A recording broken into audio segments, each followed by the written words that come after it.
오늘 본문 말씀을 가지고 이전에 한번 송구영신 예배 때 한번 한 적이 있는데요. 순서에 맞춰서 다시 한번 오늘 본문 말씀을 나눕니다. 오늘 본문 말씀으로 제목을 나처럼 사세요라는 제목으로 말씀을 나누겠습니다. 한 예능 프로그램에서요, 죽음에 대한 부분들을 같이 나누고 있었습니다. 몇 명의 출연진들이 나오고 연예인들이 참여해서 죽음을 어떻게 생각하는지, 죽음을 어떻게 맞이하고 있는지, 또 죽음에 대해서 우리는 무엇을 준비해야 하는지 이렇게 쭉 이야기를 나눴는데요.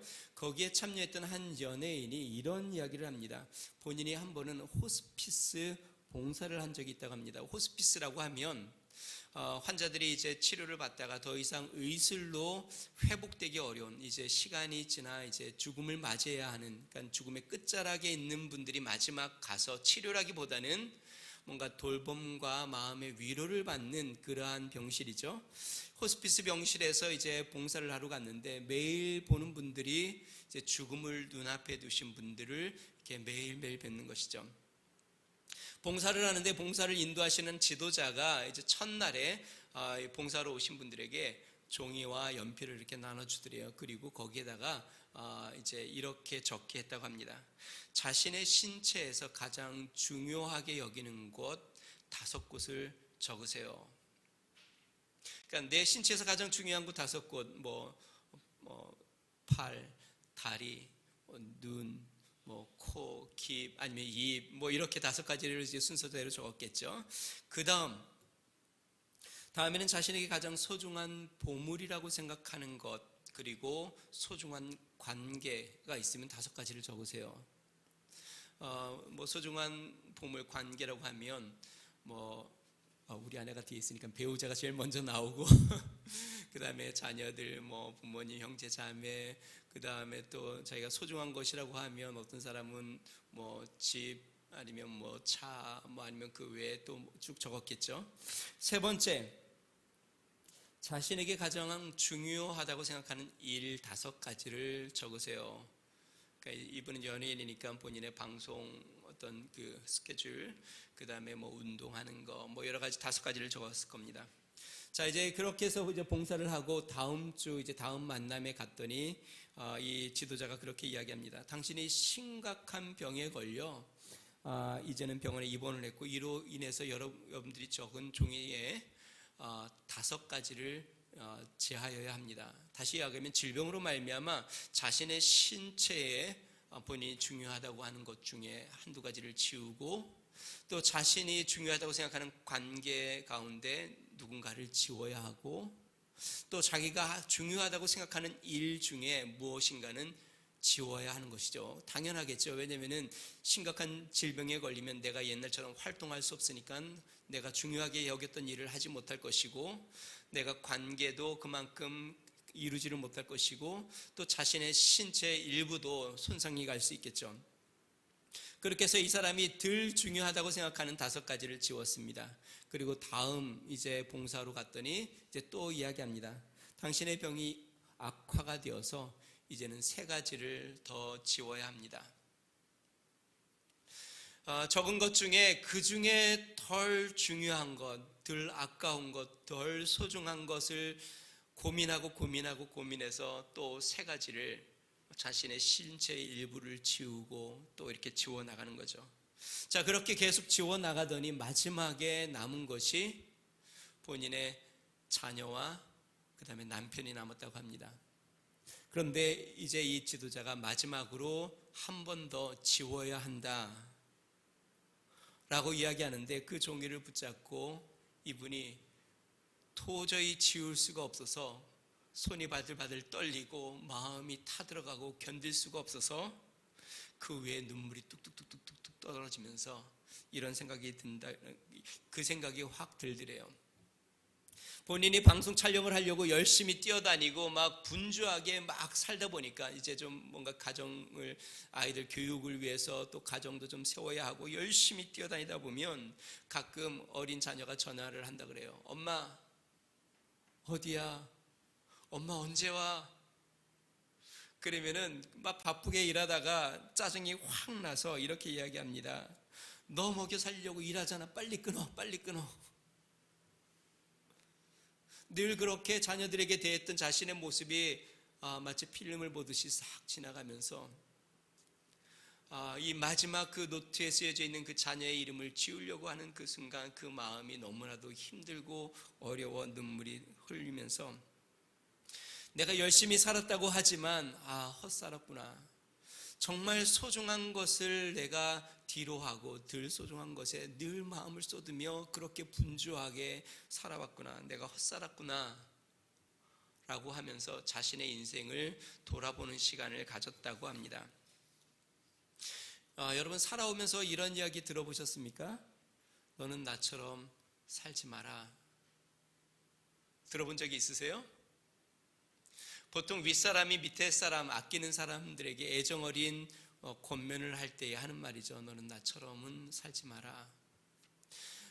이러한 이야기를 주로 많이 듣는 게 부모님이 자녀에게 많이 하시죠. 아니면 스승이 제자에게 하든지 어쨌든 선배가 하든지 부모가 자녀에게 열심히 사는 것 같은데 돌이켜보니 뭔가 헛살은 것 같고 정말 중요한 것은 다 빠진 것 같고 다 놓친 것 같은, 그래서 정말 나의 삶의 노년이 되어서 죽음을 앞두고 나고 내 삶에 이제 노년기가 되어서 돌이켜보니 내 삶에 남은 것이 아무것도 없는 빈 껍데기만 남은 것 같은 그러한 모습을 보면서 그렇게 고백하죠. 그런데 만약에 내가 누군가에게 이렇게 고백할 수 있다면 너도 나처럼 살아라. 만약에 내가 그렇게 고백할 수 있다면, 당신도 나처럼 사세요 라고 고백할 수 있다면 그 사람은 그 삶에 후회가 없는 것이죠. 나름대로 잘 살았다고 스스로 인정하는 것이겠죠. 오늘 사도 바울이 그렇습니다. 지금 총독 벨릭스 앞과 아그리파 왕 앞에서 자신의 삶에 대한 이야기를, 스토리를 쭉 했습니다. 그랬더니 이 총독 베스도가 뭐라 그럽니까? 바울아, 너 미쳤구나. 왜 그랬을까요? 바울이 이전에는 아주 유대의 유명한 학파 밑에서 거기에서 열심히 촉망받는 리더로 성장되고 있었고, 그 다음에 지도자 역할을 감당하고 있었고, 앞날이 크게 열려 있어서 출세를 하고 있었던 사람인데, 한순간 이 사람이 종적을 감추었는데 어디로 갔나 했더니 지방을 떠돌아다니면서 돌에 맞고 매를 맞고 굶주리고 사람들에게 쫓겨다니면서 복음을 전하고 있습니다. 예수 이름을. 그랬더니 총독 베스도가 그러는 것이죠. 너가 학문을 많이 배우더니 그 학문이 너를 미치게 했구나. 가끔 그런 사람들이 있잖아요. 공부를 너무 많이 해가지고 조금 이렇게 헷가닥하는 분들. 그래서 세상을 동떨어져서 뭔가 세상과 전혀 이치 안 맞게 사는 사람들, 지금 총독 벨릭스가 그렇게 이야기하는 겁니다. 바울아, 너가 많은 학문으로 말미암아 너 미쳤구나. 아그리파 왕도 그렇습니다. 야 바울아, 너가 몇 마디 말로 나를 너처럼 그리스도인이 되게 하려고 하느냐 라고 이야기하니까 이 노년의 바울이 뭐라고 이야기합니까? 29절 말씀 같이 한번 읽어보겠습니다. 29절입니다. 같이 있습니다. 시작.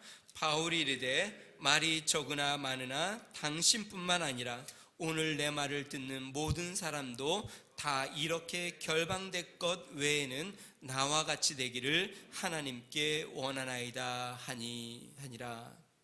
다시 이야기한 바울이 내가 지금 이렇게 결박되어 죄수가 된 것 외에는, 지금 총독 베스도도 그 다음에 아그리파 왕도 나와 같이 됐으면 좋겠습니다. 나와 같은 삶을 살았으면 좋겠습니다. 여러분, 바울하고 총독하고 비교가 됩니까? 아그리파 왕하고 지금 바울의 그 위치가 비교가 됩니까? 전혀 비교가 되진 않죠. 바울은 죄수고 그리고 떠돌이고 그 다음에 모든 것을 다 잃어버린 사람이고 아무것도 소유한 것이 없는 사람, 누구도 알아주지 않는 사람이고, 총독 베스도와 그 다음에 아그리파 왕은 세상에 영예를 얻은 사람, 로마의 그 당시에 가장 큰 제국의 권세를 등에 업은 사람들. 근데 바울이 뭐라고 이야기합니까? 나와 같이 되기를 원합니다. 후회 없는 삶을 살고 있는 것이죠. 사랑하는 성도 여러분, 우리는 어떻게 이러한 삶을 살 수 있을까요? 후회 없는 삶, 하나님 앞에 당당하고 사람 앞에 당당한 삶, 내 스스로도 기쁨과 즐거움으로 나의 삶에 만족하며 사는 삶. 어떠한 삶, 어떻게 그런 삶을 살 수 있을까요? 오늘 본문을 통해서 두 가지를 살펴봅니다. 첫 번째는요, 주님의 은혜에 사로잡혀 사는 삶을 살아야 합니다. 다시 한번요. 주님의 은혜에 사로잡혀 사는 삶을 살 때에 우리는 후회 없는 삶을 살 수 있습니다. 사람들은 누구나 다 무엇인가에 사로잡혀 살고 있습니다. 이것은 믿는 사람들뿐만 아니라 안 믿는 사람들도 마찬가지예요. 주중에 타교의 집사님 한 분을 뵀어요. 이분이 이야기를 나누다가 그런 이야기를 해요. 최근에 굉장히 혼란스럽다는 거예요. 무엇 때문에 혼란스럽냐면 주변에서 사람들이 다 만나는 사람마다, 교회 성도들도 그렇고 만나는 사람들마다 집을 사야 된다고 자꾸 이야기를 하더래요. 집이 있는데 또 집을 사야 돼. 집에 대한 이야기를 그렇게 끊임없이 한대요. 실제로 이분은 투자나 투기를 관심 있는 분도 아니에요. 그런데 최근에 온 나라가 집값으로 떠들썩하고 혼란스러워지자 그 마음도 이게 어떻게 되나 혼란스러운 것이죠. 그러면서 하나의 이야기를 하는데요. 불과 몇 개월 전에 강남에서 버스를 대절해서 여러 사람들이 그 버스를 타고 영통 인근에 와가지고 아파트를 꽤 많은 분량을 다 계약을 하고 갔대요. 근데 그러고 나서 금방 몇 억씩 막 쫙 집값이 올라가 버렸어요. 그러니까 마음이 심란할 수밖에 없겠죠. 주변 사람들이 자꾸 막 이렇게 집을 사고 집값이 올라가고 하루가 멀다하게 막 집값이 뛰는 것을 보면서 야, 내가 이렇게 가만히 있어도 되나? 나도 뭔가 이게 좀 뭐 돈을 모아서 집을 사야 되는 거 아닌가? 이렇게 근데 그분이 그런 이야기를 해요.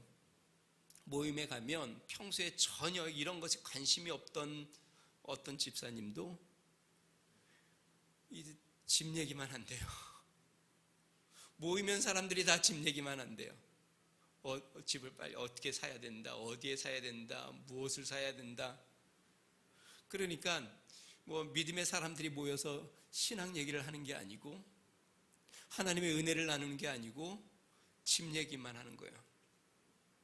여러분, 이렇게 아파트 투자의 열풍은 기성세대만 갖고 있는 게 아닙니다. 최근에 우리의 자녀들, 20대, 30대 자녀들도 자신의 월급을 꼬박꼬박 모아가지고 집을 살 수 없다라는 그 좌절감, 그리고 빨리 어떻게든 집을 사야 돈을 번다는 그 심리가 그들의 마음에 이 집을 사야 된다는 것에 혈안이 됐다고 합니다. 지금 이 얘기를 들으면서도 여러분들이 또 혹시 그런 생각 갖는지 모르겠어요. 아유, 우리 나도 집을 사야 되는데. 여러분, 영끌이라고 들어보셨어요? 영끌이 뭐냐면 영혼까지 끌어모아서 집을 산다는 게 영끌이에요. 여러분, 실제로 이건 굉장히 무서운 말이에요. 영혼까지 끌어모은다는 말은 뭐냐면 내 영혼을 팔아서라도 내가 집을 사겠다는 뜻이에요. 이게 참 무서운 말이죠. 이게 그러니까 거기에 모든 것을 다 쏟아붓겠다, 내 영혼까지 다 쏟아붓겠다라는 건데, 비투라는 말을 들어보셨어요? 빚을 내서라도 내가 지금 빨리 집을 사서 투자를 해야 된다.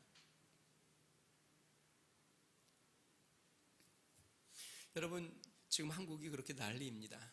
모든 사람들이, 모든 가정마다 다 마음속에 집을 사야지, 아니면 투자를 해야지. 뭐 집만이 아니죠. 주식 투자. 요즘 뭐 시대가 굉장히 소란스럽고 혼란하다 보니까 이럴 때는 뭔가 위기이기도 하지만 기회이기도 하죠. 그러니까 주식 투자에 대한 이야기들이 많이 있고, 또 주식을 진짜 빚을 내서라도 뭐 융자를 받아서라도 주식을 사려고 하는 사람들도 생깁니다. 근데 여러분, 혹시 주식 해보셨습니까? 주식을 제대로 잘 못하시는 분들은 단기간에 뭐 좀 원하는 큰 돈을 이렇게 이익을 얻으려고 하죠. 근데 문제는 무엇이냐면 마음이 맨날 거기에 있다는 거예요. 그것만 맨날 들여다봐요. 아까 우리 이병훈 집사님이 기도 가운데 그런 얘기를 했어요. 조금만 잘 되면 마음이 막 이렇게 기쁘고 막 행복해지다가 조금만 떨어지면 마음이 막 우울해지고 두려워지고 흔들리고. 여러분, 그것뿐만 아닙니다. 우리 한국 부모는 자녀 교육에 또 사로잡혀 있죠. 그래서 뭐 분수에 넘는 또 지출을 자녀 교육에 쏟아붓고 있습니다. 다시 이야기하면 우리의 마음속에 무엇인가 사로잡혀서 그렇게 살고 있다는 것이죠. 그런데 엄밀히 따져보면요, 이것은 세상에 무엇에 사로잡혀 있는 거지만 결국은 사단에게 사로잡혀 있는 겁니다.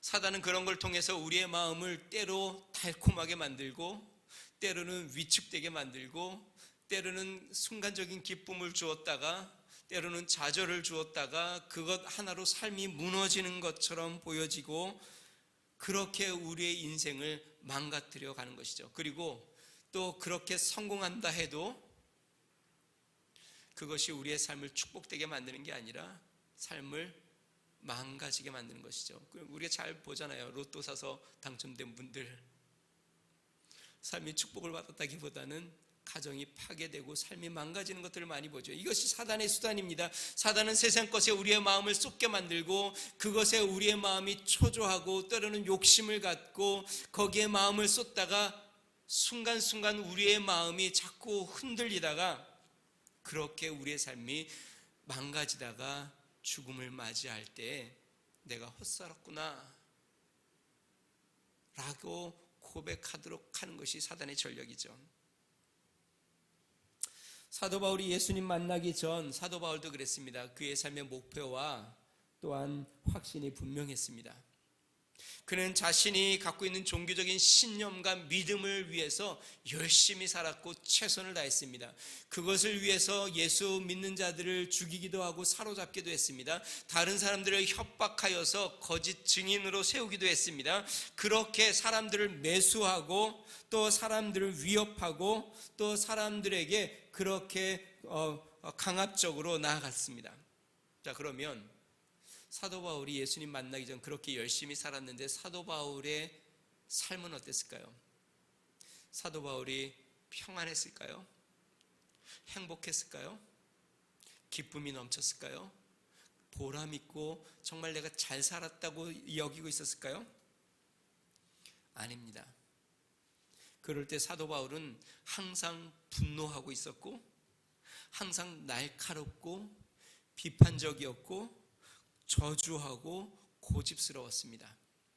다시 이야기하면 예수님이 말씀하신 것처럼 마치 가시채를 뒷발질로 자기가 차면서 자기가 괴로워하듯이 그러한 삶을 계속 살고 있었습니다. 자신은 열심히 산다고 살았는데, 최선을 다해서 산다고 살았는데, 자신이 목표한 것을 붙잡으려고 산다고 이야기했는데 실제로 자신의 마음은 마치 가시채를 뒷발로 차듯이 자신 스스로 상처를 계속 주고 다른 사람들을 상처 주며 괴로워하며 살고 있었다는 것이죠.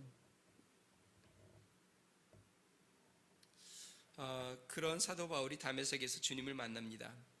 은혜의 주님을 만나고 그의 마음이, 그의 삶이 완전히 달라지죠. 이제 이전에 그가 쫓았던 모든 것을 내려놓습니다. 훗날에 바울이 자신의 삶에서 이렇게 이야기합니다. 고린도전서 15장 9절 10절. 나는 사도 중에 가장 작은 자라. 나는 하나님의 교회를 박해하였으므로 사도라 칭함을 받기를 감당하지 못할 자니라. 그러나 내가 나 된 것은 하나님의 은혜로 된 것이니 내게 주신 그 은혜가 헛되지 아니하여 내가 모든 사도보다 더 많이 수고하였으나 내가 한 것이 아니요 오직 나와 함께 하신 하나님의 은혜로다. 다시 이야기하면 내가 이렇게 변화된 삶을 산 것은 무엇 때문이라고요? 하나님의 은혜입니다. 나의 나 된 것은 하나님의 은혜입니다. 내가 그렇게 잘못된 길로 나아갔는데 하나님이 나에게 은혜를 베풀어 주셔서 예수 그리스도를 만나게 해주셨습니다. 나를 버리지 않고 나를 치시지 않고 나를 불러주시고 나를 붙잡아 주셨습니다. 나를 하나님의 은혜로 새 사람이 되게 하셨습니다. 이제 나는 그 은혜 가운데 살고 있습니다. 다시 이야기하면 이전에는 자신이 원하는 것, 땅의 것을 사로잡으려고 살았는데 이제는 주님의 은혜에 내가 사로잡혔습니다 라는 것이죠.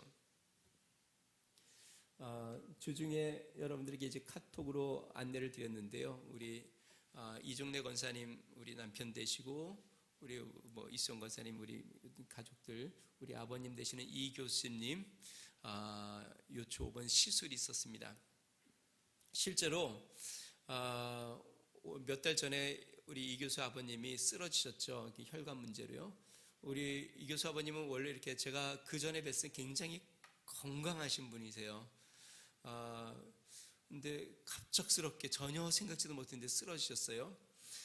건강하실 때에 우리가 이제 댁에 찾아가서 복음을 몇 번 전했습니다. 전에도 이야기했지만 이 교수 아버님 예수님 믿어야 합니다. 아버님이 뭐라고 이야기했냐면 아직 내가 조상님들을 섬기고 있어서 조상님들에게 배신할 수 없어서 내가 죄송해서 아직 못 믿겠습니다. 때가 되면 믿겠죠. 그렇게 미루시더라고요.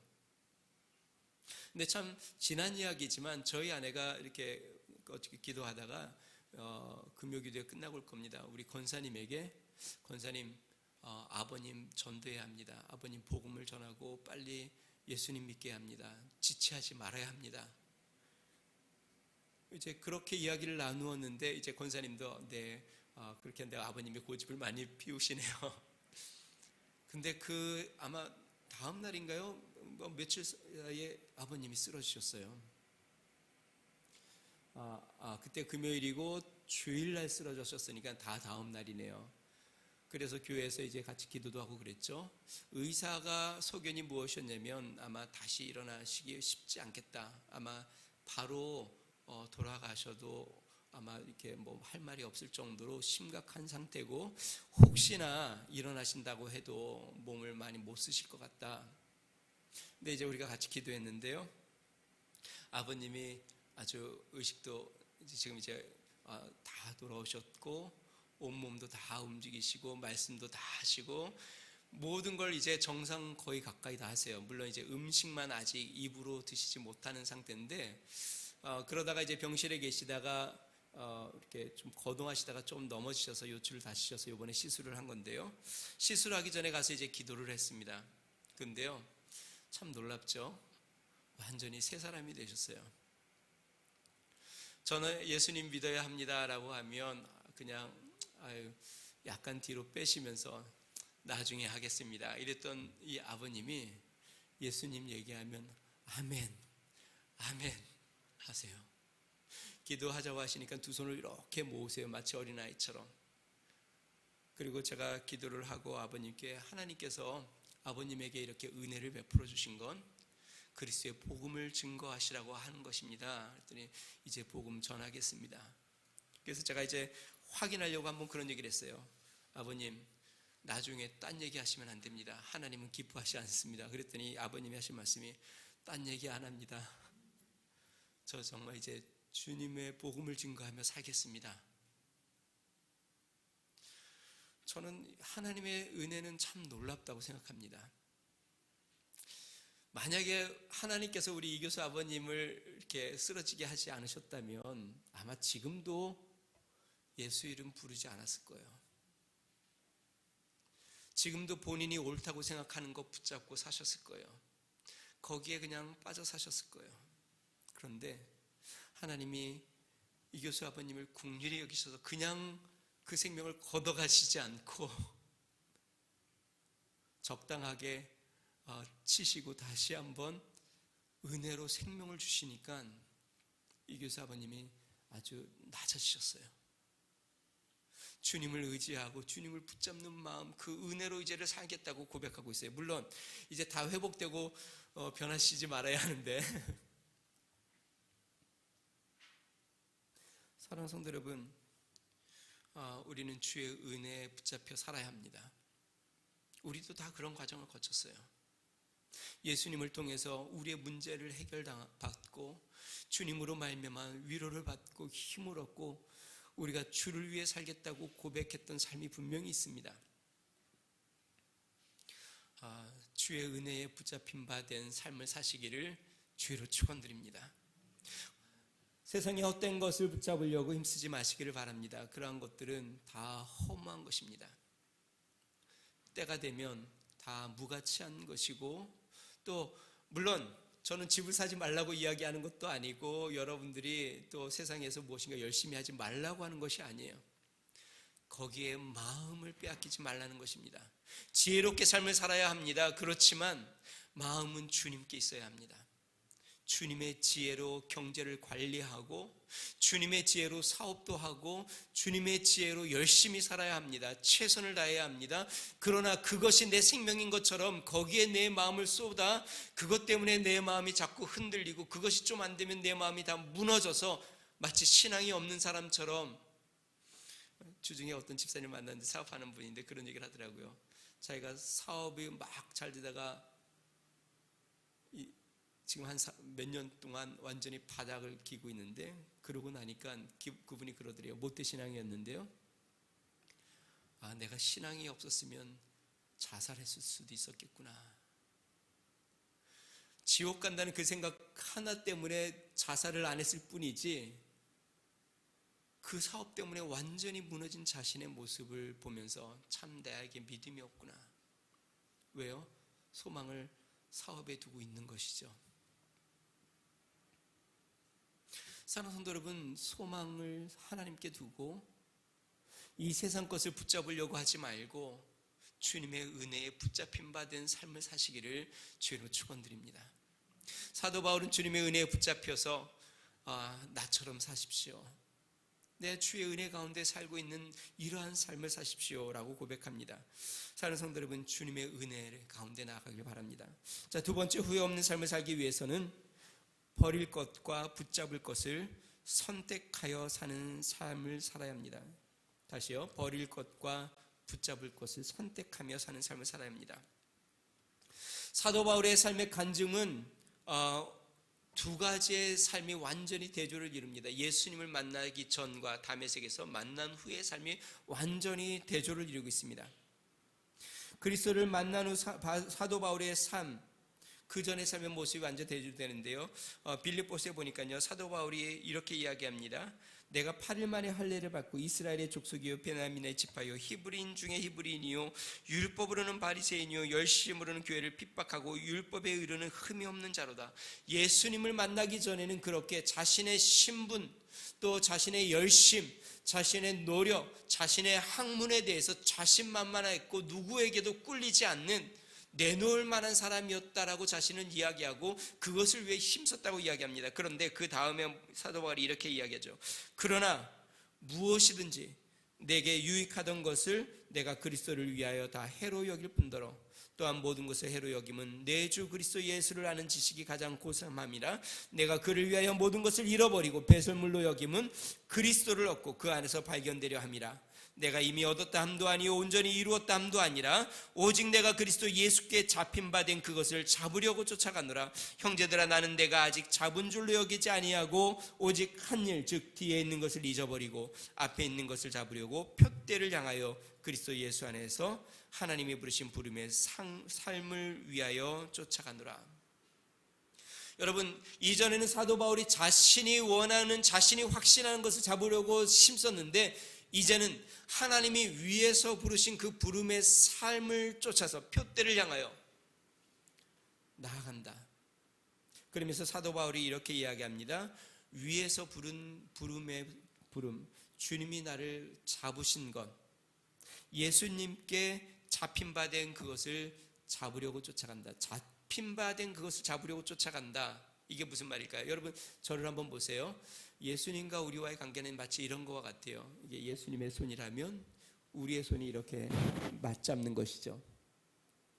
예수님이 우리의 손을 잡는데 그러면 우리가 항상 충만한 은혜 가운데 있느냐? 아니요. 주님이 잡은 그 손을 내가 놓치지 않게 해서 나도 주님의 손을 맞잡는 것입니다. 근데 간혹 우리는 이 손을 놓고 그냥 바라죠. 주님, 저를 꼭 붙잡고 계셔주세요. 저를 버리지 말아주세요. 나는 안 잡아요. 그러나 주님이 놓지 않기를 바라고 있어요. 사도 바울은 이렇게 이야기합니다. 주님이 나를 붙잡은 그것을 내가 붙잡으려고 힘쓴다. 사랑하는 성도 여러분, 주님이 우리를 굳게 붙잡고 있음을 믿으시기 바랍니다. 그러나 그것은 완전한 관계가 아니에요. 한번 이렇게 생각해 봅시다. 두 연인이 있는데 한 사람은 그 사람을 항상 바라보고 있고 항상 그 사람을 사랑하고 있고 마음 쓰고 있는데 이 사람은 다른 데에 마음을 쏟고 있다고 한번 생각해 보세요. 그러면 이 사람의 사랑이 느껴질까요? 완전한 그 은혜와 사랑 가운데 행복을 경험하고 있을까요? 그렇지 못하죠. 그래서 사도 바울은 주님께 붙잡힌 그것을 나도 잡으려고 힘쓴다라고 이야기하는 것입니다. 자, 사도 바울이 예수님을 붙잡기 위해서 힘쓴 게 무엇일까요? 오늘 보면 여기 빌립보서 말씀 보니까요, 이렇게 이야기합니다. 이전의 모든 것을 배설물로 여기고, 그러니까 이전에 내가 귀하다고 여겼고 내가 쫓았고 내가 의롭다고 생각했던 모든 것을 이제는 다 배설물로 다 지나간 것으로 여기고, 이제는 주님이 나를 부르신 그 부름의 사명을 붙잡기 위해서 표대를 향해 달려간다. 그것이 바로 주님을 붙잡는 것입니다.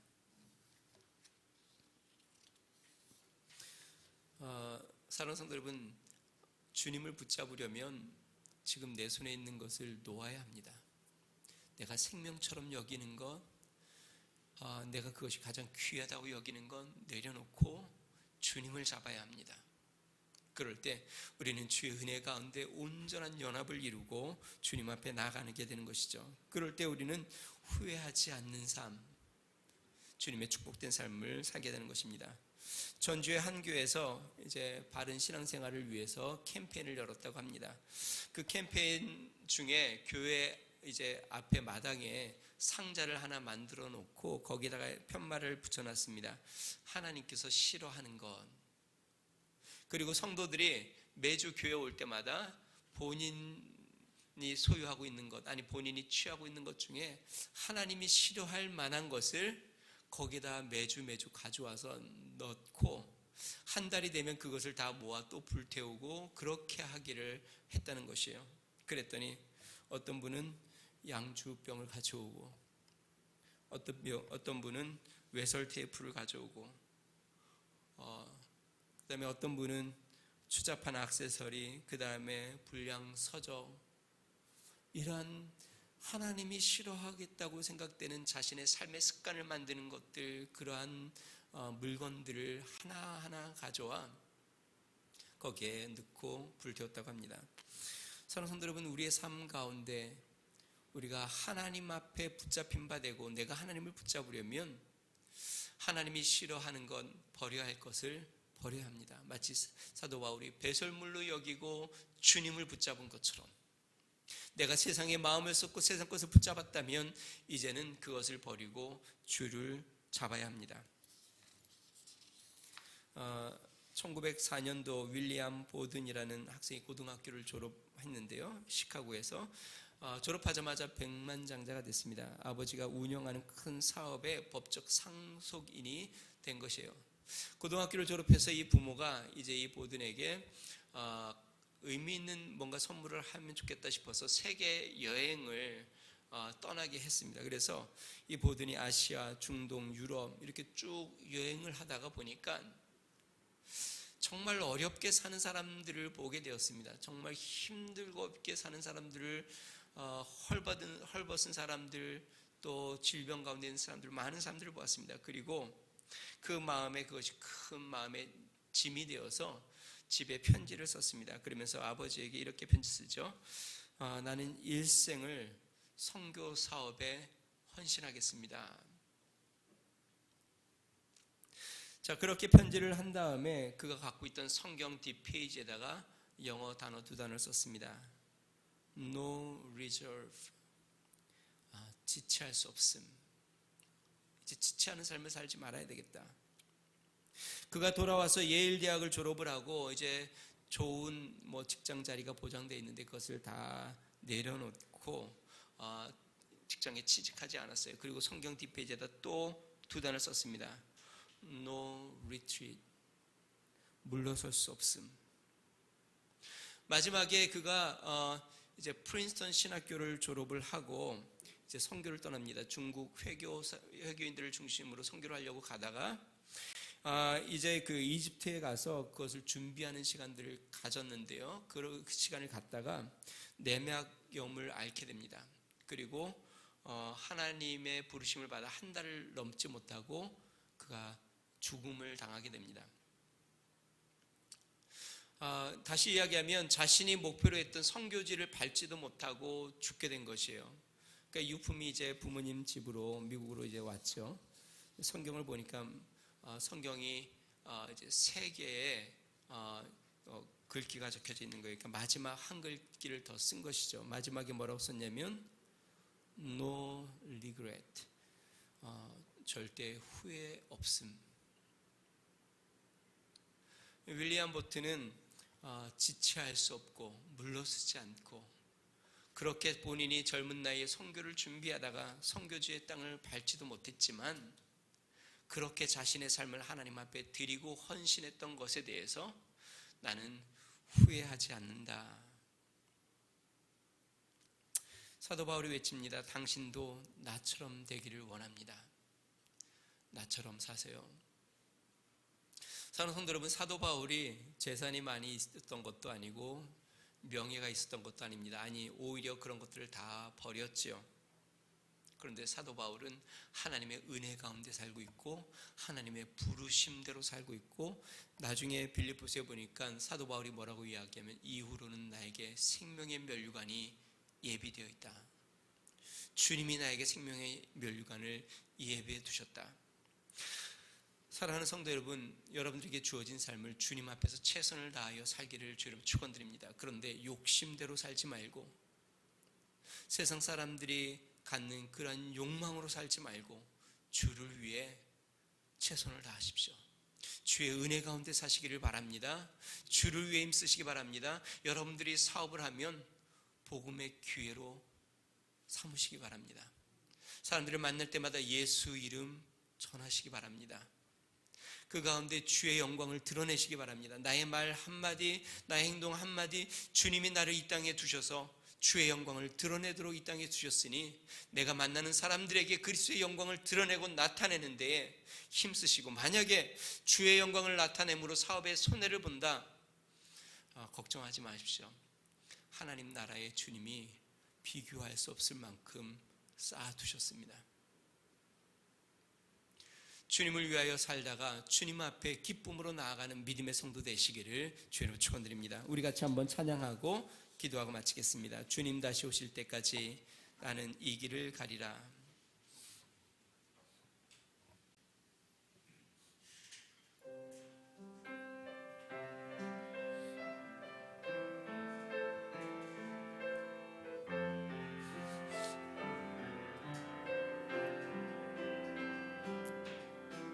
주님 다시 오실 때까지 나는 이 길을 가리라. 좁은 문 좁은 길 나의 십자가 지고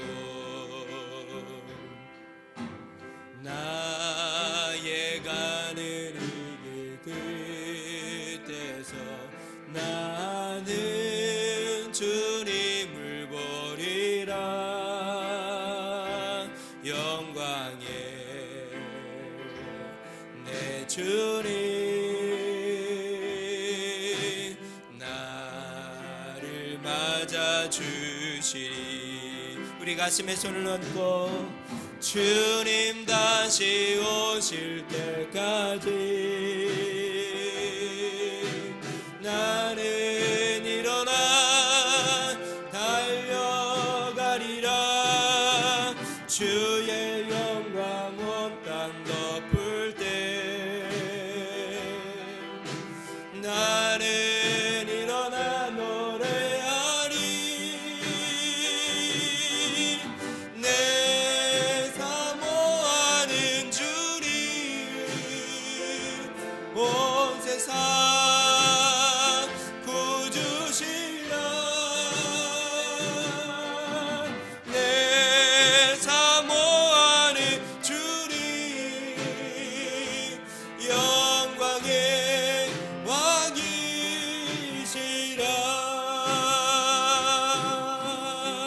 우리 같이 한번 기도하겠습니다.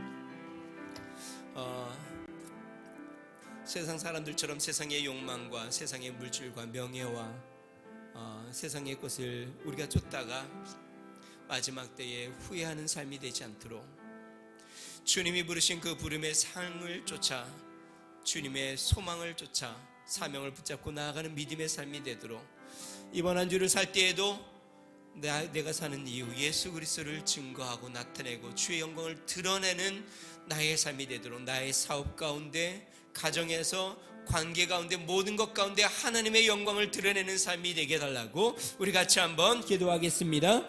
좋으신 하나님 아버지 감사합니다. 하나님 아버지 주님 사도 바울이 이전에 모든 것을 배설물로 버리고 주님이 자신을 부르신 그 부르심에 하나님 아버지 자신도 붙잡고 표대를 향하여 나아가는 삶을 살았다고 이야기했습니다. 하나님의 은혜에 사로잡힌 삶, 주의 영광 가운데 나아가는 삶, 하나님 아버지 그 삶으로 나아가는 사도 바울의 삶을 보며 하나님 아버지 우리도 믿음의 삶을 결심하고 나아가도록 은혜를 더하여 주시옵소서. 능하신 하나님 아버지 자신에 매여 살지 않게 하여 주시고 물질에 매여 살게 하지 않게 하여 주시고 세상에 하나님 아버지 주님 명예와 욕심을 쫓아 살지 않게 하여 주시고 그리스도의 은혜에 붙잡힌 바 되어 살게 하여 주시고 하나님의 은혜 가운데 나아가게 하여 주시며 주의 영광을 쫓아 사는 믿음의 삶이 되도록 성령여 역사하여 주시고 인도하여 주시옵소서. 좋으신 하나님 아버지 감사합니다. 하나님 주의 은혜에 붙잡힌 자 되게 하여 주시고 하나님의 은혜 가운데 나아가는 믿음의 삶이 되도록 은총을 더하여 주시옵소서. 사업을 할 때에 사람을 만날 때 우리가 행하는 모든 일 가운데 하나님의 영광을 드러내게 하여 주시고 우리 하나님의 은혜에 사로잡혀 주님과 동행하고 주의 뜻대로 살아가는 믿음의 삶 되도록 축복하여 주시옵소서. 이제는 우리 주 예수 그리스도의 은혜와 하나님 아버지 무한하신 사랑과 성령님의 감동 가마 내주 충만케 하시는 종이 이제는 새로운 삶, 이전 것은 지나갔으니 이젠 주님께 붙잡힌 바 되어 주의 은혜대로 주의 뜻대로 주의 영광을 위하여 하루하루 삶을 살기로 결심하며 나아가는 믿음의 성도, 가정과 몸된 교회와 나라와 민족 위에 이제로부터 영원토록 함께 하시기를 간절히 축원하옵나이다. 아멘.